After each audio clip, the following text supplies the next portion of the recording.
4 नवरात्रे होते हैं। कितने? 4। 2 नवरात्रे गुप्त होते हैं, 2 नवरात्रे तुम्हारे सामने आते हैं, एक चैत्रीय एक शरदी, फिर नवरात्रे प्रारंभ होते हैं। क्या केवल 4 नवरात्रे? क्यों? मां जगतजननी की आराधना 4 बार 4 नवरात्रे के रूप में क्यों होती है? हमारा बचपन, हमारी जवानी, हमारी अधेड़ी और हमारा बुढ़ापा, 4 अवस्था में यह नवरात्रे की जो साधना होती है, नवरात्रे में जो आराधना होती है, जो नवरात्रे में माँ आद्य शक्ति दुर्गा भवानी माँ पार्वती की पूजन होती है, माँ गोरा के रूप में, चंद्रघंटा के रूप में, स्कंद के रूप में, कुष्मांडा के रूप में, माँ कात्यायनी के रूप में, माँ कालरात्रि के रूप में, जब हम माँ आद्य शक्ति की आराधना करते हैं तो वो नवरात्रे हमारे शरीर को एक ऊर्जा देते हैं, एक एनर्जी देते हैं, एक बल देते हैं। नवरात्रे आएंगे, प्रारंभ होंगे, उस नवरात्रे में कहते हैं नवरात्रे जब बढ़कर आते हैं, 9 दिन से अगर 10वें दिन नवरात्रे बढ़ जाते हैं, नवरात्रे अगर एक दिन भी बढ़कर आते हैं तो माँ जगतजननी की आराधना करने वाले, साधना करने वाले भक्तों को जितना फल नवरात्रे का प्राप्त होता है वो 10 गुना फल नवरात्रे में प्राप्त होता है। अगर नवरात्रे एक दिन बढ़ जाए, शिव शक्ति की खूब आराधना करो, भगवान शंकर और पार्वती की खूब साधना करो, शिव पार्वती का भजन करो, शिव पार्वती का स्मरण करो, शिव पार्वती की भक्ति करो, मंत्र जाप करो, नाम जाप करो, कीर्तन करो, आराधना करो, साधना करो, वो फल देते हैं।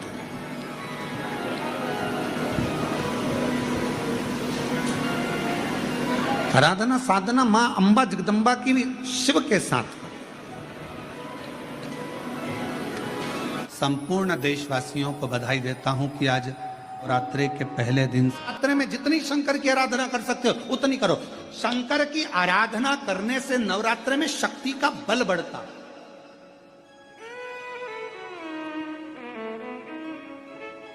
शक्ति का बल। क्यों गुरुजी नवरात्र में शंकर जी की आराधना क्यों करना चाहिए? हमने कहा अगर माता रानी से जो मांगना है तुम्हें, अगर तुमने नवरात्रे में शिव जी की आराधना करिए, शंकर की कथा सुनिए, शंकर की आराधना करिए, शिव स्तुति करिए, शंकर को एक लोटा जल चढ़ाया, मां आद्य शक्ति तुम्हारे पर कृपा करेगी। क्यों? क्योंकि जिस स्थान पर शिवलिंग रखा होता है और जो हस्त कमल है वो मां पार्वती जगत जननी दुर्गा भवानी है। जब हम जल चढ़ाते हैं मां आद्य शक्ति अंबा जगदम्बा 64 योगिनियों पर वो जल चढ़ जाता है और जगत जननी नवरात्र में प्रसन्न हो जाती है। वो जल की इतनी महत्वता है। आद्य शक्ति को प्रसन्न करना है, नवरात्र में शिव जी को जल चढ़ा।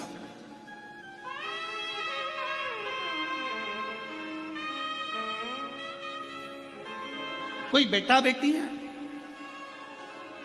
कोई एग्जाम दे रहे हैं, कंपटीशन एग्जाम में बैठ रहे हैं, सर्विस के लिए जा रहे हैं, नौकरी के लिए जा रहे हैं, नौकरी नहीं लग रही है, हम कहेंगे लाल पुष्प की पत्तियों को प्रत्येक किसी भी नवरात्रि के अंदर, नवरात्रि के अंतर्गत 9 दिन का तुम नियम बना लो। जैसे कई माताओं का नियम रहता है, मेरा व्रत है, मैं दूध पर 1 गिलास दूध पर व्रत करूंगी, मैं नंगे पैर चलूंगी, मैं ये व्रत करूंगी, मैं वो व्रत करूंगी। मैं बेटा बेटियों से कहूंगा, नवयुवक बच्चों से कहूंगा, अगर आप कंपटीशन एग्जाम में बैठ रहे हो, अपनी पूरी मेहनत करो, पूरा परिश्रम करो, रात दिन एक करो और लगे रहो। और 9 दिन तक नवरात्रि में 9 लाल फूल की 9 पंखड़ियां या 9 कोई भी चावल लाल कलर में कर कर, कुंकू में कर कर, अगर माँ जगत जननी के मंदिर में नहीं जा सकते, माँ भीड़ रहे तो शिवलिंग की जो जलाधारी है, जहां पानी गोल घूमता है, इस जलाधारी पर कहीं पर भी नवरात्रे में 9 दिन तक या तो लाल फूल की पंखड़ी 9 या 9 चावल के दाने लाल कलर कर कुंकू में, लाल चंदन में उस स्थान पर चढ़ाना प्रारंभ करो। 9 दिन के बाद तुम्हें 15 दिन और निकलेंगे, उसके बाद तुम्हें खुद लगेगा कि तुम्हारी जॉब, तुम्हारी नौकरी तुम्हारा बाबा ने लगाया है। शक्ति का बल, परिश्रम जरूर करना, मेहनत जरूर करना, रात दिन पढ़ाई एक साथ करना और अपने परिश्रम को नहीं छोड़ना। मेहनत जरूर करो पर साथ में ये प्रयोग भी करो नवरात्रि का।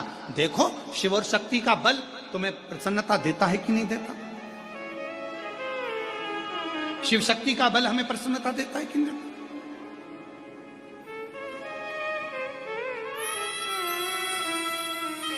अब कई लोग ऐसे होते हैं, हम नवरात्रि आई है माता रानी को भज रहे हैं, जगत जननी दुर्गा भवानी को भज रहे हैं, पर शिव जी के मंदिर तक नहीं जा रहे, समय नहीं मिल रहा मंदिर जाने का, क्योंकि माता जी के मंदिर जाते हैं, माता जी को प्रणाम। अरे उस शंकर को पहले भजो, सवेरे उठते से ही पहला एक लोटा जल शिव को, क्योंकि उसी के माँ जगत जननी हस्तकमल पर जल जाना जरूरी है। शंकर का चढ़ा वो हमें फल प्रदान करे, सुख दे, आनंद का।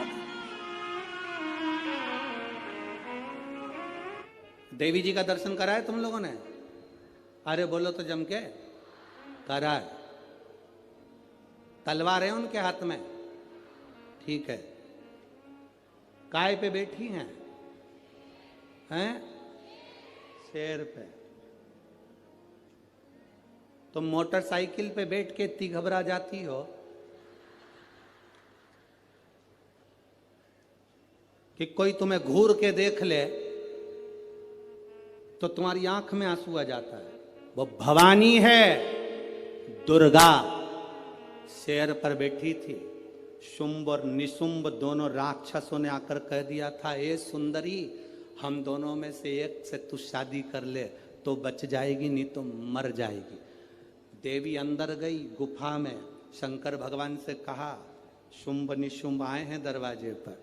तो भगवान शंकर मुस्कुरा कर बोले, तुम मुझसे कहने आई हो, तुम स्त्री हो, एक नारी में आधा शंकर होता है। जब शंकर तुझ में है, शक्ति तुझ में है, शिव तुझ में है, तो तू दुनिया से निपट सकती है। चढ़ जा शेर पर, उठा तलवार, कर संहार। माता पार्वती जी कहती है, मैंने शास्त्र पढ़े हैं मेरे हाथ में, मैं वेद माता भी कहलाती हूं, मैं शास्त्र हाथ में रखती हूं, शस्त्र कैसे उठाऊं? शंकर भगवान कहते हैं, संस्कृति को बचाना है, संस्कारों को बचाना है तो शास्त्र उठाना पड़ेगा, और अपने आप को और सनातन धर्म को बचाना है तो शस्त्र भी उठाना पड़ेगा। ये हमारे को ऊपर निर्भर करता है। हम शास्त्र भी उठा सकते हैं और शस्त्र भी उठा सकते हैं। ये मां जगजननी दुर्गा भवानी का दर्शन करने जाओ तो उस माता को प्रणाम कर कर उससे कहकर आना, मां जब शास्त्र की जरूरत हो तब मुझे शास्त्र देना, और जब शस्त्र की जरूरत हो ऐसा बल देना, ऐसा शस्त्र देना कि दुनिया के लोग याद रखें, हम याद रखें। कभी जिंदगी में मौका मिले तो 5 दुर्बा, कितनी दुर्बा जम के बोलो जरा, 5 दुर्बा 1 बेलपत्र। कभी अगर मौका मिले जीवन में, 5 दुर्बा 1 बेलपत्र, 1 अक्षत, 1 चावल का दाना, और तीनों पत्तियों पर लगा हुआ चंदन। बेलपत्र की जो 3 पत्ती होती है, इन तीनों पर लगा हुआ चंदन, दुर्बा, बेलपत्र, चावल का 1 दाना मध्य पत्ती पर रखकर, जब भी आप अपने हृदय से कोई सरकारी गतिविधियों में कहीं फंस गए हो, सरकारी कोई केस चल रहा है, कोई सरकारी चीजों में अगर तकलीफें आ रही हैं, तो शिव का नाम लेकर आप अपना कर्म जरूर करना, मेहनत जरूर करना। कर्म के साथ में शंकर पर विश्वास रखकर 1 अक्षत का दाना, 1 बेलपत्र, 5 दुर्बा हाथ में लेकर शिव का स्मरण कर कर श्री शिवाय नमस्तुभ्यम कहकर, अगर श्री शिवाय नमस्तुभ्यम भी नहीं कह सकते, पंचाक्षर मंत्र नमः शिवाय, षडाक्षर मंत्र ओम नमः शिवाय, या फिर श्री शिवाय नमस्तुभ्यम बोलकर शिव को जो स्थान आपको बताया है, स्थान देखा है ना, फिर ध्यान देंगे। अशोक सुंदरी से शिवलिंग के बीच की जो खाली जगह देख रहे हो आप लोग, एलईडीओं पर ध्यान देना। एलईडी और अपने अपने मोबाइल पर अगर आप कथा सुन रहे हो, या यहाँ पंडाल में कथा सुन रहे हो, या आस्था चैनल पर सुन रहे हो, तो वहाँ शिवलिंग, अशोक सुंदरी का स्थान, बीच में जो खाली जगह है, इस खाली जगह पर बेलपत्री और दुर्वा का जो पीछे का भाग है, वो पीछे का भाग अशोक सुंदर की ओर होना चाहिए। अशोक सुंदर की ओर उसका भाग हो जाए, और पत्ती को इस तरह से शिवलिंग और जो खाली जगह है उसके मध्य में रखकर, कोई सरकारी चीज के लिए, कोई प्रशासनिक चीज के लिए, कोई केस के लिए, कोई कानूनी कार्यवाही के लिए, कोई तकलीफ में घिरे हुए हो, तो उस स्थान पर ये बेलपत्र केवल एक बार चढ़ाकर बाबा से विनती करना, बाबा उसको स्वीकार जरूर करेगा, कार्य सफल जरूर करेगा। एक बेलपत्र शिव भक्ति के लिए, एक बेलपत्र की मूल, एक शिव कथा कर रही है। आप लोगों के घर में रुद्राक्ष है? जरा बोलो, जम के बोलो जरा, है ना सबके पास में? जब रोग आता है तो रुद्राक्ष को तांबे के कलश में गलाकर उसको शिवजी पे जल चढ़ाकर पीते हैं। और यदि जिस दिन तुमको लगे कि आज मेरा मन शांत नहीं है, आज मेरे घर में अशांति सी लग रही है, क्लेश बहुत है, मन में शांति नहीं है, टेंशन बहुत चल रहा है, उस दिन थोड़ी देर के लिए लेफ्ट हाथ में रुद्राक्ष का मन का, सीधे हाथ से बाबा देवादिदेव महादेव का हाथ रखकर शिव जी के नाम का स्मरण कर कर महामृत्युंजय याद हो तो वो जप लें, ना हो श्री शिवाय नमस्तुभ्यम जप लें, ना हो पंचाक्षर षडाक्षर जप लें। केवल 3, 5 या 7 बार बोल लो, उस रुद्राक्ष को हृदय से लगाकर वापिस जहां रखा था वहीं रख दो। आपको 15 मिनट के अंदर अंतर मालूम पड़ जाएगा कि घर के अंदर शांति हुई कि नहीं हुई। ये प्रैक्टिकल जरूर करना। कहीं सियोर वाला महाराज झूठ तो नहीं बोल रहा, इसलिए प्रैक्टिकल करना जरूरी है। प्रैक्टिकल बहुत जरूरी है। देवी जी की स्थापना होती है, तांबे का, पीतल का, स्टील का, मिट्टी का, कौन सा घड़ा, कौन सा घड़ा रखते हैं? काय का रखते हैं? मिट्टी। काय का घड़ा रखते हैं? मिट्टी का। कभी कोई तुमसे पूछे कि पूजन में मिट्टी का पात्र, मिट्टी का घड़ा, मिट्टी का हंडा, मिट्टी की मटकी क्यों रखी जाती है, यदि कोई तुमसे पूछे तो तुम्हें उत्तर देना है, ये मिट्टी का हंडा, मिट्टी का मटका, मिट्टी की मटकी कलश में रेणुका माता के नाम से रखी जाती है, जो अखंड सौभाग्यता प्रदान करती है। देवी कोई सी भी हो, तुम्हारी कुल देवी कोई सी भी हो, तुम किसी भी देवी के मंदिर में जाओ, किसी भी देवता के मंदिर में जाओ, कहीं पर भी स्थापना हो, कहीं पर भी विराजित हो, कोई भी हो, पर मिट्टी का जो मटका रखा है, मिट्टी का जो हंडा रखा है, मिट्टी का जो कलश रखा है, मिट्टी का जो भाव रखा गया है, मिट्टी का जो सुंदर कलश रखा गया है, वो जो रखा, वो रेणुका माता के नाम से, वो रेणुका माता के नाम से। महाराज, हमारे यहाँ नवरात्रे में जवारे बोए जाते हैं।